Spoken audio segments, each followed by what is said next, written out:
बच्चों, आज हम एक नया कविता करेंगे। कविता का नाम है बोल उठी बेटियां जी, और इसे लिखा है हमारे कवि जिनका नाम है सुभद्रा कुमारी चौहान।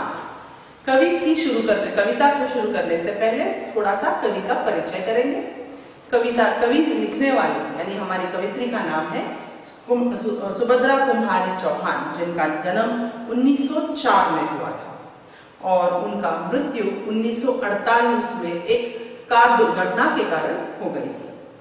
इन्होंने बहुत सारी कविताएं लिखी हैं और इनकी एक काव्य पंक्ति जो बहुत ही ज्यादा मशहूर थी वो है खूब लड़ी मर्दानी वो तो झांसी वाली रानी थी। ये जैसे बहुत ही प्रसिद्ध हो गई थी, ये काव्य की पंक्ति है, ये इन्होंने लिखी हुई है। इनका कविता संग्रह मुकुल है और इसके अलावा इनमें बहुत सारी कहानी की संकलन और शिशु साहित्य भी प्रकाशित किया हुआ है। अब देखते हैं हमारी कवित्री इस कविता में क्या कहना चाहती है। बोल उठी बेटियां, बोल उठी बेटियां जी। इस कविता में बेटी अगर एक घर में जो बेटी है तो घर की माहौल कैसे हो जाता है, घर में कुशलता किस तरह से आती है, और बेटी की तुलना घर में फूलों से किया जाता है जी। देखते हैं इस कविता के पहला पद्य भाग में क्या कहा गया है। मैं बचपन को बुला रही थी, बोल उठी बेटियां मेरी, नंदन वन सी फूल उठी यह छोटी सी कुटिया मेरी। मैं बचपन को बुला रही थी, मतलब इस कविता में कवित्री कहना चाहती है कि वह बैठे बैठे अपनी बचपन को याद कर रही थी, वह अपने बचपन के दिनों को याद कर रही थी। बस उसी पल बोल उठी बिटिया मेरे, उसी पल उनकी बिटिया कुछ बोलना चाह रही थी, वह बोलती हुई आई। नंदन वन सी फूल उठी यह छोटी सी कुटिया मेरी। उनका कहना है कि उनकी जो छोटी सी कुटिया है, उनकी जो छोटी सी कुटीर है वो नंदन वन में बदल चुका है, यानी वह एक उपवन सा बन चुका है। वह उपवन जो फूलों से महकता रहता है, बस उनका घर, उनकी कुटिया भी फूलों से महकता है। कौन है यहाँ पे फूल जी? उनके घर में जो उनकी बेटी है उस बिटिया का तुलना उन्होंने फूल से किया है। वह कहते हैं कि फूल की तरह उनकी बेटी मुस्कुराती रहती है, महकती रहती है पूरे दिन। जैसे ही उन्होंने अपने बचपन को याद किया तो उनकी बेटी फूलों की तरह महकती हुई, चहकती हुई उनके पास आ गई। माँ ओ कहकर बुला रही थी, मिट्टी खाकर आई थी, कुछ मुंह में कुछ लिए हाथ में मुझे दिखाने लाई थी। दूसरे पद्य भाग में ये कहा गया है कि माँ ओ यानी माँ ओ माँ, ऐसे माँ को पुकारते हुए वो अंदर आई। वो क्या कर रही थी? वो मिट्टी में खेल रही थी, अपने आप को पूरे मिट्टी लगाकर, मिट्टी कुछ खाकर कुछ हाथ में लेकर। थोड़ा सा मिट्टी उसने खा भी लिया और थोड़ा सा मिट्टी अपने हाथ में लेकर वो अंदर दौड़ते हुए आई। माँ ओ माँ कहकर बुला रही थी, मिट्टी खाकर आई थी, कुछ मुंह में कुछ लिए हाथ में मुझे दिखलाने लाई थी।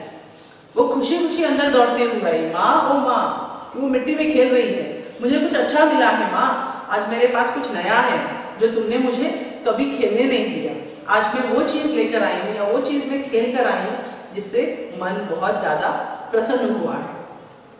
सिर्फ खेल कर नहीं, मतलब खाकर आई है, मिट्टी का स्वाद लेकर आई है वो, और वो बहुत खुशी खुशी माँ को ये बताने के लिए आई है माँ के पास। तीसरा पद्य वाक्य कहता है, पुलक रहे थे अंग दुर्गों में, कौतूहल था छलक रहा, मुंह पर था आह्लाद लालिमा, विजय गर्व था झलक रहा। अब वो जिस तरह खुशी से अंदर आई है वो कौतूहल में थी। क्या कौतूहल था? आश्चर्य था, उसके चेहरे पर एक आश्चर्य था कि माँ आज तक तुमने मुझे यह खिलाया क्यों नहीं? कुछ नया खाकर आई हूं मैं, बहुत स्वादिष्ट है। वो माँ से पूछ रही है कि क्या था ये जो मैं खाकर आई हूँ, और उस चीज की खुशी उसके चेहरे पर झलक रहा है, आनंद सा, लालिमा, लालिमा यानी लाल सा हो गया है उसका चेहरा, यानी खुशी के मारे उसका चेहरा पूरा लाल हो गया है।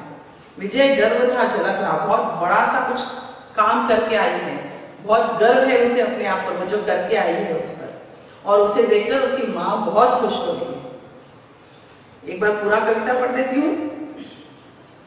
मैं बचपन को बुला रही थी, बोल उठी बिटिया मेरी, नंदन वन सी फूल उठी यह छोटी सी कुटिया मेरी। माँ ओ माँ कहकर बुला रही थी, मिट्टी खाकर आई थी, कुछ मुंह में कुछ लिए हाथ में मुझे दिखाने लाई थी।